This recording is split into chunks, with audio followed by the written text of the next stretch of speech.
नमस्कार मित्रांनो, आजच्या व्हिडिओमध्ये आपण बघणार आहोत आपला मोबाईल आपण व्ह्यूसॉनिक्स स्मार्ट स्क्रीन बोर्डला अटॅच कसा करायचा। म्हणजे आपला जो मोबाईल आहे तो स्क्रीन मिररिंग आपण टीव्हीला सहज करू शकतो, परंतु व्ह्यूसॉनिकच्या स्मार्ट स्क्रीनला आपण करू शकत नाही, कारण तो कॉम्प्युटर असतो। म्हणून कॉम्प्युटरवर किंवा लॅपटॉपवर किंवा स्मार्ट स्क्रीनवर आपला मोबाईल जर अटॅच करायचा असेल तर आपल्याला काही ट्रिक आहे, ती ट्रिक या व्हिडिओमध्ये मी तुम्हाला दाखवणार आहे। आपल्याला काय करायचं आहे, आपल्या मोबाईलमध्ये प्ले स्टोअरला जायचं आहे। प्ले स्टोअरमध्ये गेल्यानंतर आपल्याला एक ॲप घ्यायचं आहे, त्याचं नाव आहे एअरड्रॉइड। एअरड्रॉइडची स्पेलिंग आहे AIRDROID।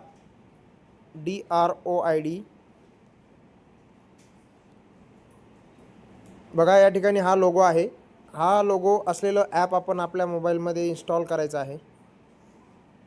त्यानंतर आपल्याला हे ॲप ओपन करायचं आहे। ओपन केल्यानंतर या ठिकाणी आपल्याला अगोदर साइन अप करावं लागेल। आपल्या मोबाईलमधील जे ईमेल आय डी आहे, ईमेल आय डी आणि पासवर्डने या ठिकाणी साइन अप करावं लागेल। ईमेल आय डी आपल्याला माहीत असणं गरजेचं आहे आणि त्याचा पासवर्डसुद्धा आपल्याला माहीत असणं गरजेचं आहे। बघा, या ठिकाणी मी साइन अप ऑलरेडी अगोदर केलेलं होतं, म्हणून मी साइन इन करतोय।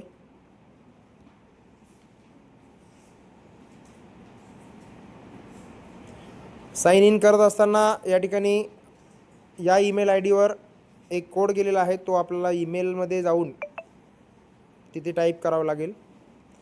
आता आपण जो ईमेल टाकला तो ईमेल आय डी आपल्याला ओपन करायचा आहे। या ठिकाणी व्हेरिफिकेशन कोड आलेला आहे।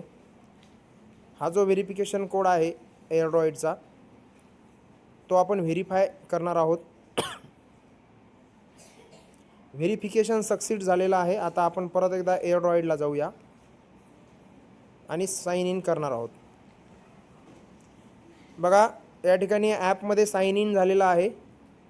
तुम्हाला साइन अप केल्याच्या नंतर आपल्याला परत एकदा साइन इन करावं लागेल आणि नंतर आता आपण जाऊया आपल्या स्मार्ट स्क्रीनकडे। मित्रांनो, आपण आलेलो आहे स्मार्ट स्क्रीनवर। तुमचं कॉम्प्युटर असेल, लॅपटॉप असेल किंवा स्मार्ट स्क्रीन बोर्ड असेल, त्याला आधी आपलं वायफाय कनेक्ट करून घ्या। आपल्या मोबाईलचं हॉटस्पॉट जोडल्याच्या नंतर वायफाय थ्रू आपल्या मोबाईलचं इंटरनेट आपण आपल्या स्मार्ट स्क्रीनला कनेक्ट करणार आहोत, कारण की गुगल ब्राउझरला जाऊन आपल्याला एअरड्रॉइड ओपन करायचं आहे। चला, आपल्या स्मार्ट स्क्रीनवर आपण गुगल क्रोम किंवा फायरफॉक्स कोणतेही आपल्याकडे जे सर्चिंग ब्राउझर आहे ते ओपन करूया। डबल क्लिक करून आपण ओपन करणार आहोत। आता या ठिकाणी बघा, गुगल ओपन झालेलं आहे।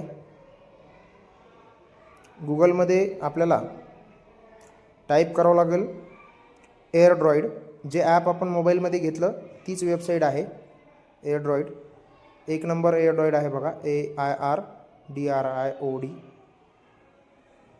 आता या ठिकाणी एअरड्रॉइडची वेबसाईट आहे पहिली। लोगो पण आपण लक्षात ठेवा, जो मोबाईलचा लोगो आहे तोच इथे पण आहे सेम। आता ही झालेली आहे वेबसाईट ओपन। त्याचा डॅशबोर्ड आहे एअरड्रॉइडचा।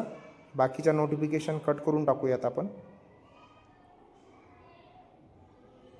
आता बघा, या ठिकाणी कनेक्टिंग म्हणतंय। मी याच्या अगोदर दुसरा मोबाईल कनेक्टिंग केला होता, परंतु आता आपण आपला हा स्वतःचा मोबाईल इथे कनेक्ट करणार आहोत।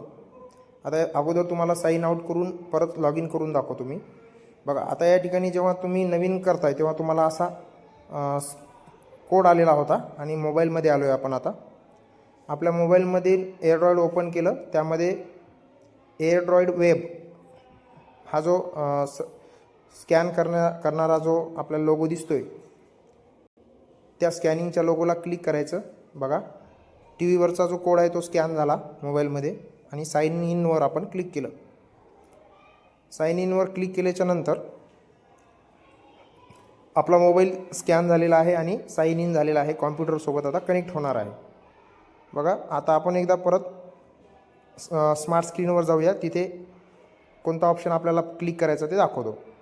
बघा, स्मार्ट स्क्रीनवर आता आपल्याला या ठिकाणी मिररिंग नावाच्या या ऑप्शनला क्लिक करायचं आहे।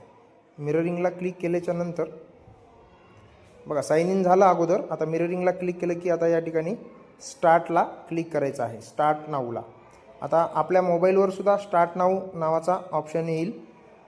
मोबाईलवर सुद्धा स्टार्ट नाऊ ऑप्शन आलेला आहे, तो आपण क्लिक केला आणि आपला मोबाईल आता दिसत आहे. बघा या ठिकाणी आपला मोबाईल आपल्या टी व्हीला, स्मार्ट स्क्रीनला, कॉम्प्युटरला